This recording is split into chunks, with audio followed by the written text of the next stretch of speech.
बोलता बोलता श्रावण आला आणि गेला आणि भाद्रपदाचे आगमन झाले.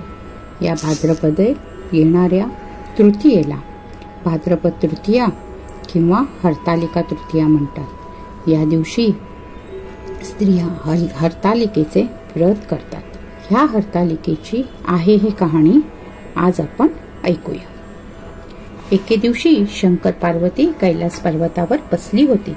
पार्वतीने शंकराला विचारलं, महाराज, सर्व व्रतात चांगलं असं व्रत कोणतं? श्रम थोडे आणि फळ पुष्कळ असे एखादे व्रत असेल तर ते मला सांगा, आणि मी कोणत्या पुण्याईनी आपल्या पदरी पडले तेही मला सांगा.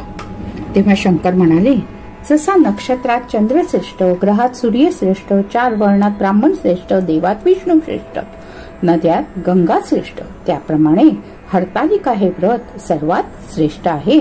ते तुला मी सांगतो. तेच तू पूर्वजन्मी हिमालय पर्वतावर केलंस आणि त्याच्या पुण्याने तू मला प्राप्त झालीस. ते ऐक. हे व्रत भाद्रपद महिन्यातील पहिल्या तृतीयेला करावं. ते तू पूर्वी कसं केलंस ते मी तुला सांगतो. तू लहानपणी मी तुला प्राप्त व्हावे म्हणून मोठं तप केलंस, तर झाडाची पिकली पानं खाऊन होतीस. थंडी, पाऊस, ऊन ही तिन्ही दुःख सहन केलीस.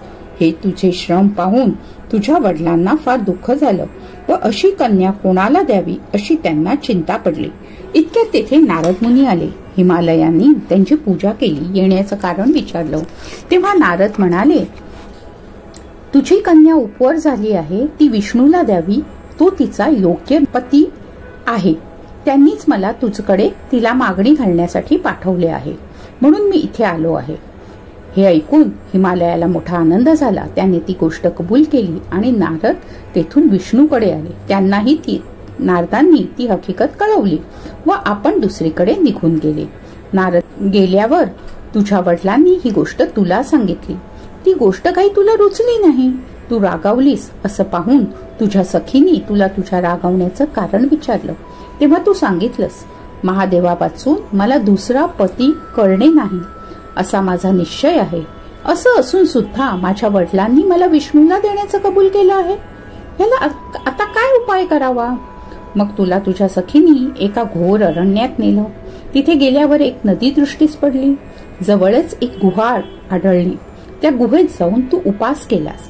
तिथे माझे लिंग पार्वतीसह स्थापन केलंस. त्याची पूजा केलीस. तो दिवस भाद्रपद शुद्ध तृतीयेचा होता. त्या रात्री जागरण केलंस. त्या पुण्याने इथले माझे आसन हललं. नंतर मी तिथे आलो, तुला दर्शन दिलं आणि तुला वर मागायला सांगितला. तू म्हणालीस, तुम्ही माझे पती व्हावं याशिवाय दुसरी इच्छा नाही. नंतर ती गोष्ट मी मान्य केली आणि मी गुप्त झालो. पुढे दुसऱ्या दिवशी ती व्रतपूजा तू विसर्जन केलीस. मैत्रिणीसह त्याचे पाळणं केलंस.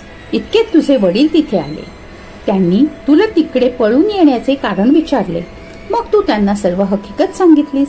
पुढे त्यांनी तुला मलाच देण्याचे वचन दिले. ते तुला घरी घेऊन गेले. मग काही दिवसांनी चांगला मुहूर्त पाहून त्यांनी तुला मला अर्पण केली. अशी या व्रताने तुझी इच्छा पूर्ण झाली. याला हरतालिकेचे व्रत असेही म्हणतात. याचा विधी असा आहे, ज्या ठिकाणी हे व्रत करायचे आहे त्या ठिकाणी तोरण बांधावे, केळीचे खांब लावून ते स्थळ सुशोभित करावे, पुढे रांगोळी घालून पार्वतीसह महादेवाचे लिंग स्थापन करावे, षोडोपचारांनी त्याची पूजा करावी, मनोभावे त्याची प्रार्थना करावी आणि नंतर ही कहाणी करावी. रात्री जागरण करावं. या व्रताने प्राणी पापमुक्त होतो. 7 जन्माचं पातक नाहीसं होते. राज्य मिळतं. स्त्रियांचं सौभाग्य वाढतं. या दिवशी जर बायकांनी काही खाल्लं तर 7 जन्म त्या वंध्या होतात. दारिद्र्य येतं. पुत्रशोक होतो. कहाणी ऐकल्यावर सुवासिनींना यथाशक्ती वाण द्यावं. दुसरे दिवशी उत्तर पूजा करावी व व्रताचं विसर्जन करावं.